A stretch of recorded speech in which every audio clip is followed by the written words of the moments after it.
Shalom, shalom! Olá, meus amigos! Nesse nosso encontro de hoje, estaremos falando sobre o livro de Levítico.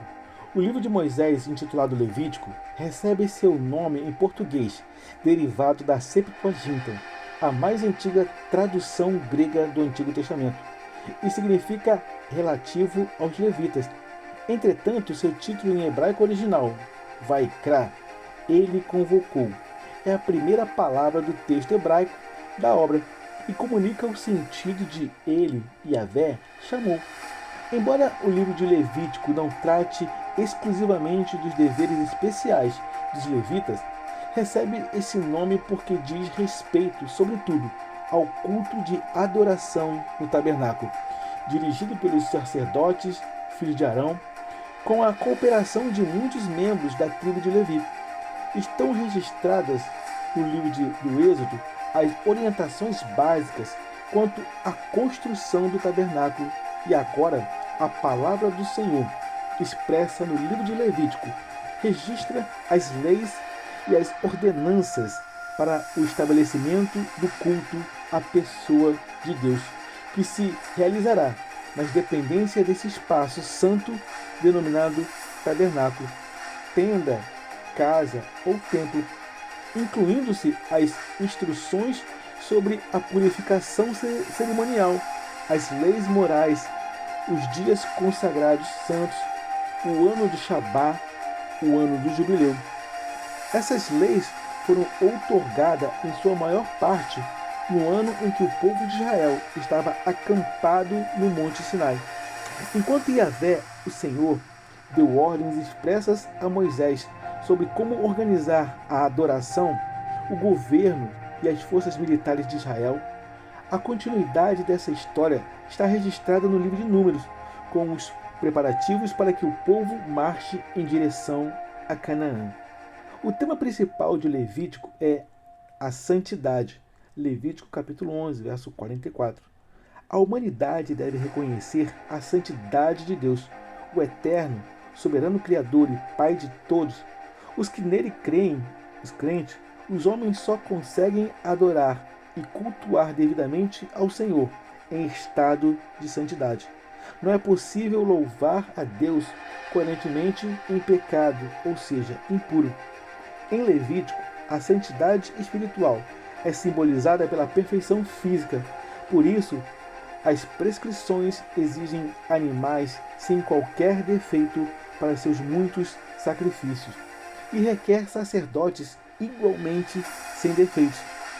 A hemorragia da mulher depois de dar à luz, as úlceras, as queimaduras ou até mesmo a calvície e a queda anormal pelos pelos, o fluxo do corpo do homem, as atividades específicas durante os períodos menstruais, todos são abordados em Levítico como sinais de impureza e mácula e são comparáveis à própria imperfeições morais e espirituais do ser humano, em geral, que anulam sua integridade, perfeição para o culto a Deus. As pessoas com doenças de pele, especialmente as claramente expostas e perceptíveis, devem ser retiradas do arraial com urgência, pois o arraial da congregação, o lugar do acampamento da comunidade israelita, é também o lugar da presença especial de Deus, do mesmo modo que Adão e Eva foram banidos do jardim do Éden. Contudo, essa exclusão é temporária.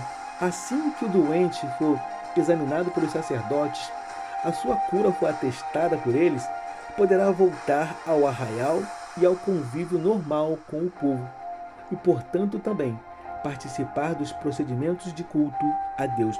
Antes, porém, de retornar à vida normal no arraial, tal pessoa deverá oferecer sacrifícios perfeitos exigidos, simbolizando o sacrifício perfeito e integral de Cristo. Sendo assim, a partir da aliança do sinal, o povo de Israel passou a ser a representação terrena do reino de Deus, teocracia.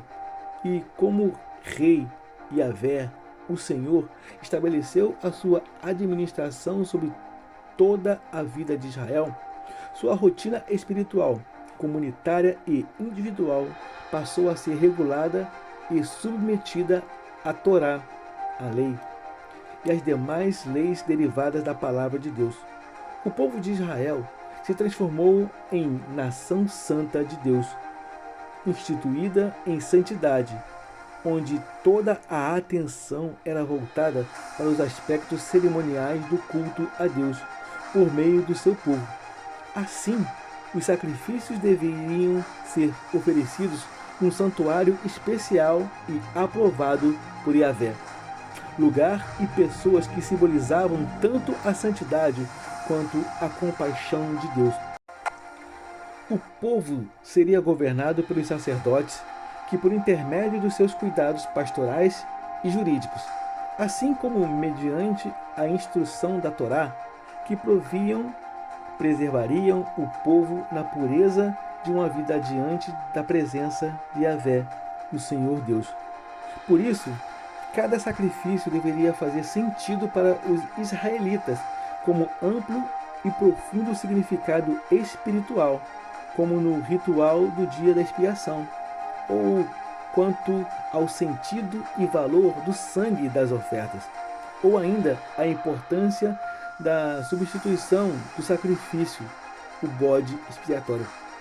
Como vários povos da antiguidade tinham o costume de oferecer porções de seus produtos da terra como oferta pagã às suas divindades, parte da crítica acredita que os procedimentos do culto de Levítico teriam sido importados de outras culturas e religiões. Contudo, a Bíblia é muito clara em se asseverar que todas as ordenanças e sacrifícios determinados em Levítico são a expressa palavra de Deus comunicada a Moisés, e o seu significado decorria totalmente do relacionamento pactual entre Yahvé, Deus, e o seu povo Israel. Ainda que de fato haja algumas semelhanças e coincidências nas atitudes práticas dos serviços religiosos, as várias ofertas têm diferentes motivos e funções, sendo a expiação e a adoração a mais importante delas. As Escrituras descrevem o livro de Levítico como obra que foi transmitida a Israel logo depois que os israelitas foram adotados como povo de Deus, como fez a aliança, em Êxodo capítulo 19, versículo 5. Alguns críticos, entretanto, relegam essa obra a um milênio depois de Moisés, com base em suposições científicas não comprovadas e a despeito de que a própria palavra de Deus afirma acerca de si mesma em geral e do livro de Levítico em particular. Levítico, a exemplo dos demais livros que compõem a Torá, a Lei, o Pentateuco, foram escritos entre 1450 e 1410 a.C. Bom, meus amigos, aqui nós concluímos o nosso breve e sucinto estudo sobre o livro de Levítico. E com ele nós concluímos e aprendemos a seguinte lição: tudo para o nosso Deus é feito com ordem e nada é feito de qualquer jeito e de qualquer maneira. Quando nos propusermos a realizar algo para Deus, não se deve fazer de qualquer forma ou numa forma de barganha, nem com a intenção de recompensas. Tudo deve ser feito da nossa melhor forma possível. Amém? Meus irmãos, gostaria de convidar para nos encontrar em nosso próximo resumo dos livros da Bíblia. Vou deixar um link na nossa descrição para vocês acessarem, para acessar os nossos colaboradores, onde você pode fazer suas compras online. Meus amigos, aqui quero também te convidar a inscrever-se em nosso canal, a curtirem e a compartilhar os nossos vídeos. Ative o sininho das notificações. Que o nosso bom Deus abençoe a tudo o que vocês forem fazer. Eu quero desejar a todos uma jornada abençoada e feliz. Eu sou o capelão Alexandre Costa. Shalom, shalom, graça e paz.